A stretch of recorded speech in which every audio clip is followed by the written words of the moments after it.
એવું કહેવાય છે કે કુદરતની કચેરીમાં જ્યારે હિસાબ થાય છે ત્યારે અમીરી અને ગરીબી વચ્ચે કોઈપણ જાતનો તફાવત જે છે તે રાખવામાં નથી આવતો। અત્યારે અમે તમને એવા એક દ્રશ્યો બતાવીશું કે દ્રશ્યો તમને વિચલિત કરી શકે છે, વિચલિત કરવાની સાથે સાથે ઘણું બધું શીખવી પણ શકે છે। આ દ્રશ્યો તમે જોઈ રહ્યા છો તે સયાજીગંજ વિસ્તારના દ્રશ્યો છે અને સયાજીગંજ વિસ્તારના જે દ્રશ્યો છે એ એટલા માટે ઘણું બધું શીખવી જાય છે કે નીચે તમે જે કાર જોઈ રહ્યા છો તે મોંઘીદાટ લક્ઝુરિયસ કાર છે અને એની ઉપર જે કાર તમે જોઈ રહ્યા છો તે એ જે કાર જે છે તે સામાન્ય વર્ગના વ્યક્તિએ ટુકડે ટુકડે એટલે કે હપ્તેથી ખરીદેલી કાર છે। આ બંને કાર જે છે એ શીખવી જાય છે કે સમાજના તમામ વર્ગના લોકો હોય એ તમામ વર્ગના લોકો છે તો છેલ્લે માનવી જ અને કુદરત આગળ અમીર હોય કે ગરીબ હોય તમામ લોકો જે છે તે લાચાર છે। વડોદરા શહેરમાં પૂરની પરિસ્થિતિ જે સર્જાઈ તેને ભારે તારાજી સર્જી છે।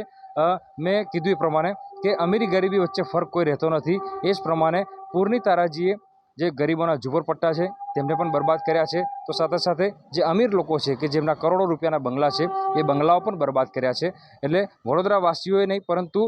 સમાજના તમામ વર્ગના લોકોએ આ જે દ્રશ્યો છે અને આ જે કુદરતે આપેલી લપડાક છે તેનાથી ઘણું બધું શીખવાની જરૂર છે। વિશ્વામિત્રી નદી કે જેને પૂર માટે જવાબદાર ઠેરવવામાં આવી રહી છે, પરંતુ અસલમાં જોવા જઈએ તો જે પૂરની પરિસ્થિતિ સર્જાય તેના માટે વિશ્વામિત્રી નદી એકલી જ જવાબદાર નથી, કારણ કે આ એ જ વિશ્વામિત્રી છે કે જેને વર્ષો પહેલાં એટલે કે સદીઓ પહેલાં વડોદરાવાસીઓને નવું જીવનદાન આપ્યું હતું, પરંતુ આજે જે સત્તાધીશોના પાપે અને વડોદરાવાસીઓની નિષ્કાળજીના પાપે જે વિશ્વામિત્રી નદી છે તે પોતે પોતાનું અસ્તિત્વ જે છે તે ગુમાવવા તરફ આગળ વધી રહી છે અને વિશ્વામિત્રી નદીની સ્થિતિ જે છે તે દયનીય બની છે। અત્યારે જ્યારે પૂરની પરિસ્થિતિ સર્જાય છે ત્યારે સમાજના તમામ વર્ગના લોકો વિશ્વામિત્રી નદીને દોષ દઈ રહ્યા છે કે નદીમાં પાણી જે છે તેનો પ્રકોપ વધી ગયો, પાણીનો ફ્લો વધી ગયો, જેના કારણે વડોદરા શહેરમાં પૂરની પરિસ્થિતિ સર્જાઈ। પરંતુ આ જે તસવીરો છે તેના પરથી એક વસ્તુ ચોક્કસથી સમાજના તમામ વર્ગના લોકોએ શીખવાની જરૂર છે